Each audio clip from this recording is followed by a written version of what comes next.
यही धीरे धीरे बालक बड़े हुए हैं परीक्षित महाराज। तो ये दोनों बालक गुरु जी के यहाँ शिक्षा अध्ययन करने के लिए जाते हैं कि गुरु गृह गए। आज गुरु गृह पढ़ने के लिए जाते हैं, लेकिन मेरे भैया वहां पर शिक्षा को अध्ययन किया। यानी गुरुजी के यहाँ है तो गुरु की सेवा कर रहे हैं, घर पे माता पिताओं की सेवा कर रहे हैं। इधर बताया है सजनों कि जब लौट करके आए हैं घर पर शिक्षा को पा करके, तो इधर विश्वामित्र जो हैं उन्होंने मन में विचार किया कि भगवान राम का प्रातर्क हो गया, अवतार हो गया, चलो हमारा यज्ञ नहीं होता है तो लेकर के आए। वही विश्वामित्र पहुंचे, राजा दशरथ से कहा कि मुझे राम लक्ष्मण दे दो। राजा दशरथ कहने लगे, आपने ये बात कहने से पहले एक बात नहीं सोची कि चौथे पन पायों सुतचारी, विप्र बचन नहीं कहूं बिचारी। कहा चौथे पने बालक पाए और आप बालकों के लिए कह रहे हैं नहीं मैं नहीं दूंगा। वहीं पर वशिष्ठ जी महाराज बैठे थे, सोचने लगे कि अगर इसने मना कर दिया तो ये विश्वामित्र बड़े क्रोधी हैं। क्यों? क्योंकि वशिष्ठ जी महाराज से ऐसी गलती हो गई थी जो कि इनके 100 पुत्रों को विश्वामित्र ने मार दिया था। आज जैसे इतने वचन कहे तो कहा कि जाओ सब सुत प्रिय मोहि प्राण की नाही, राम रे देत नहीं बने गोसाई। ले जाओ बालकों को, लेकिन गोसाई मत बना देना, महता मत बना देना।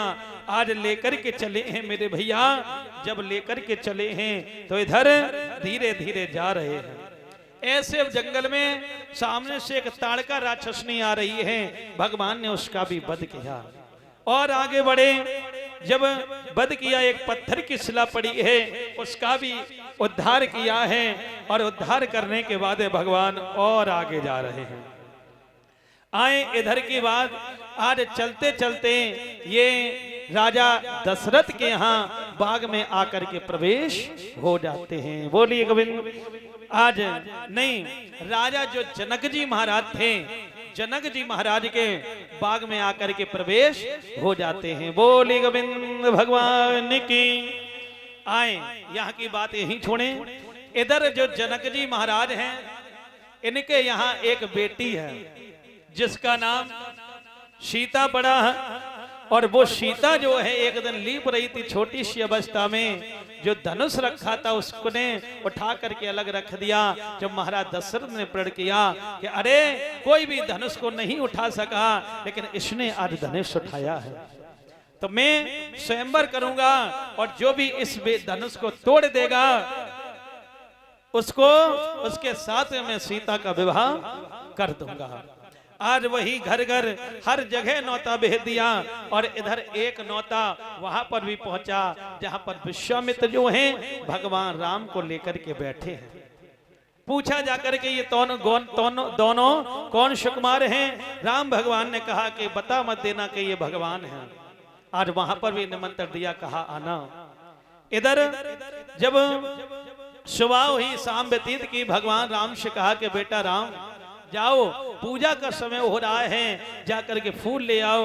जब फूल लेने के लिए गए, अच्छी अच्छी कलियों को देख रहे हैं, लेकिन वहीं पर अकस्मात जानकी जी का आना हुआ।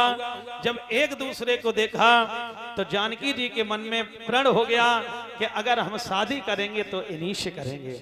भवानी मैया के मंदिर में गई और प्रार्थना करी है, हे भवानी मैया अगर हमें पति मिले तो जय मिले।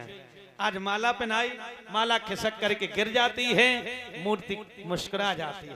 आशीर्वाद दिया का जा बेटी ऐसा ही होगा।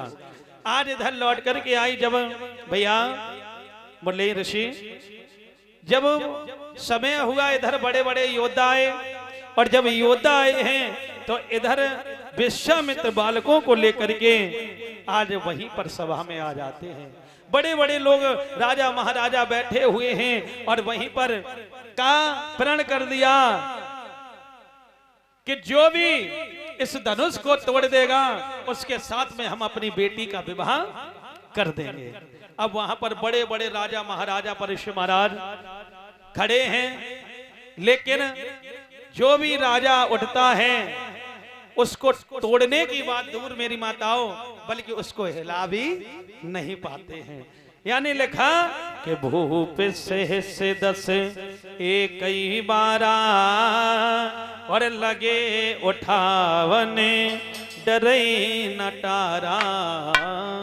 यानी बहुत राजा महाराजा उठे, उसको हिला भी नहीं पाए। एकदम से महाराज जनक जी रोने लगे। अगर मैं ये जानता कि कोई वीर बहादुर नहीं है तो ये स्वयंवर नहीं करता।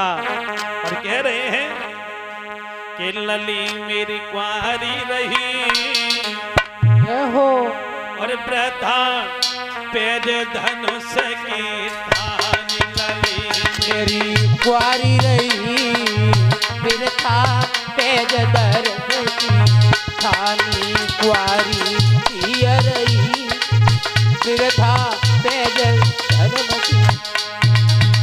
आज कह रहे हैं लली मेरी कुंवारी रही प्रथा पेज धनुष की थानी। ललिया मेरी कुंवारी रही बिरथा पेज धर्म की थानी।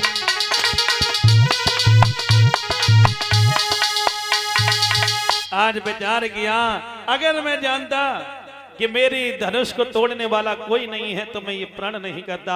वहीं पर लक्ष्मण जी बैठे थे वरिष्ठ महाराज जी, उनको क्रोध आ गया क्योंकि लक्ष्मण जी थोड़े से क्रोधित थे, थोड़े से क्रोधित थे। एकदम से खड़े हो गए, ए भैया कहा दशरथ, ए जनक जी, क्या तुम्हारी बुद्धि खराब है? क्यों? अरे हमारे भैया के बैठे और तुम ये बात कह रहे हो कि कोई वीर बहादुर नहीं है गुरुजी। आज वही जनक जी के जो वचन थे आज बाणों की तरह चुभ गए हैं। गुरुजी से इशारा किया, गुरुदेव यदि आपकी आज्ञा पा जाऊं, सुनाऊं भानुकुल पंकज भानु कहूं सुमाऊं ना कछु अभिमानू। जो तुम्हारी आसन अनुशासन पावूं कंदुक इब ब्रह्मांड उठावाऊं। यदि आपकी आज्ञा मिल जाए तो मैं ब्रह्मांड को गेंद की तरह घुमा करके फेंक दूं, सुमेरु पर्वत को उठा करके तोड़ करके फेंक दूं, बस गुरु की आज्ञा मिल जाए। अब विश्वामित्र कहने लगे, बेटा राम इसको शांत करो, नहीं तो बना बनाया काम बिगड़ जाएगा। हम तो सोच रहे हैं कि तुम्हारा ब्याह हो जाए दोनों लोगों को, 2 के 4 जन के बन के चलो, तासो कहते बैठ जाओ ना शांत। तो बैठा लिया। जब समय हुआ तो एकदम से विश्वामित्र ने कहा, बेटा राम समय आ गया है, धनुष तोड़ो। भैया इस धनुष को तोड़ दो, ये जो तखत पर रखा हुआ है धनुष, इसको तोड़ दो।